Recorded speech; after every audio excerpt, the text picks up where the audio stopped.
Aké sú možnosti kontroly v Ázii? Pri realizácii objednávok v Ázii máte v podstate tri možnosti. Prvou možnosťou je kontrola ešte pred akoukoľvek výrobou, čiže taký audit dodávateľa.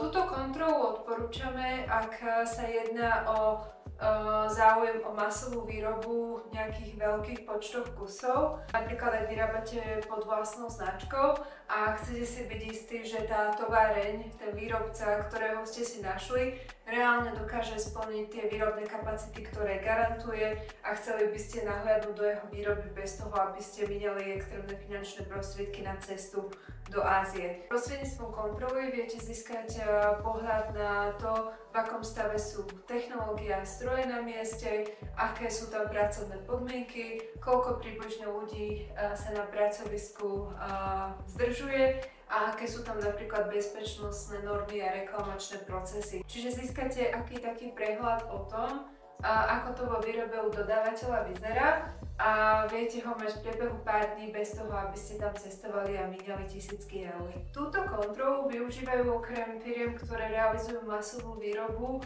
pod vlastnou značkou aj spoločnosti, ktoré si chcú nakúpiť nejakú väčšiu technológiu výrobnú alebo stroje a chcú si byť teda istí, že výrobca dokáže vyrobiť to, čo deklaruje.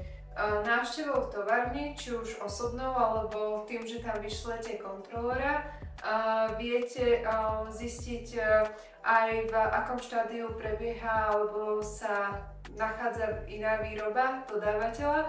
Čiže viete si napríklad pozrieť stroje, alebo technológie, ktoré vyrába pre iných zákazníkov a podľa toho vidíte, v akom je to kvalitatívnom zložení a či to spĺňa vaše požiadavky. Najčastejším typom kontroly v Ázii, ktorú realizujeme, čo je až 90% kontrol, je kontrola u výrobcov po dokončení objednávky, čiže kontrola skutočne vyrobeného tovaru pre konkrétneho zákazníka, kde sa porovnáva množstvo, ktoré si zákazník objednal vo vyhotovení s tým, čo bolo reálne vyrobené. Kontrolujú sa aj technické alebo materiálové vlastnosti tovaru, strojov, taktiež pokiaľ je možné a je to v požiadavkách, tak sa tovar aj testuje priamo, napríklad na elektrické napätie, na funkcionalitu, prípadne na ďalšie aspekty.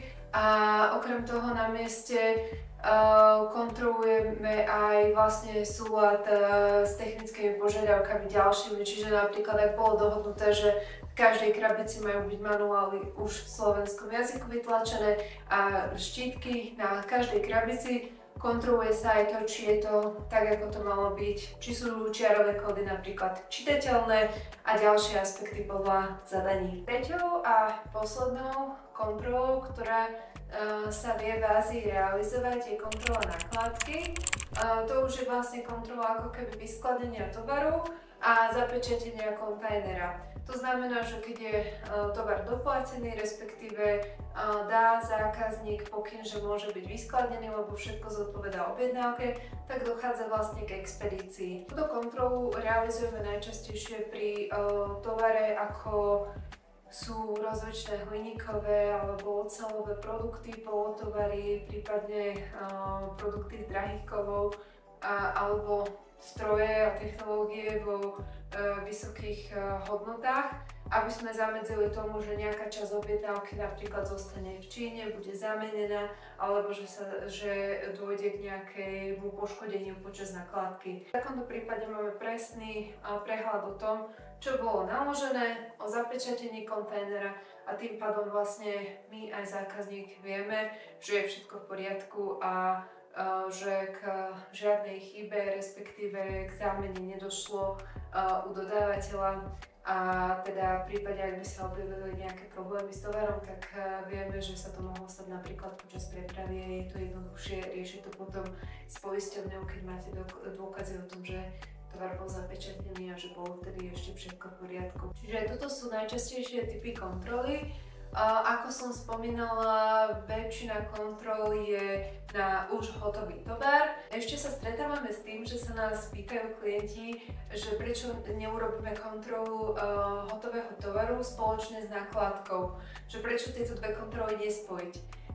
Je to kontraproduktívne a nie je to ani úplne možné, pretože kontrola hotového tovaru má odhaliť, že či ten tovar je v poriadku. To znamená, že ideálne by ten tovar ešte nemal byť úplne zabalený na expedíciu v tých finálnych prepravných obaloch, lebo my ideme vlastne vychytať prípadné chyby alebo nekonzistentné aspekty objednávky, ktoré sa týkajú konkrétneho tovaru. To znamená, že ak by to už bolo zabalené a my by sme kontrolovali tovar počas nákladky, tak už si nevšimneme, že či napríklad pribalili iný tovar alebo v menšom množstve, lebo už by sme to mali napríklad na paletách zabalené, čiže tieto dve kontroly musia prebiehať samostatne.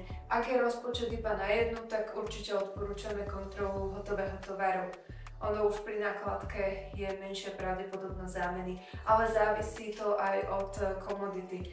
Pri určitých komoditách odporúčame robiť všetky typy kontroly, aj vzhľadom na veľkosť investícií.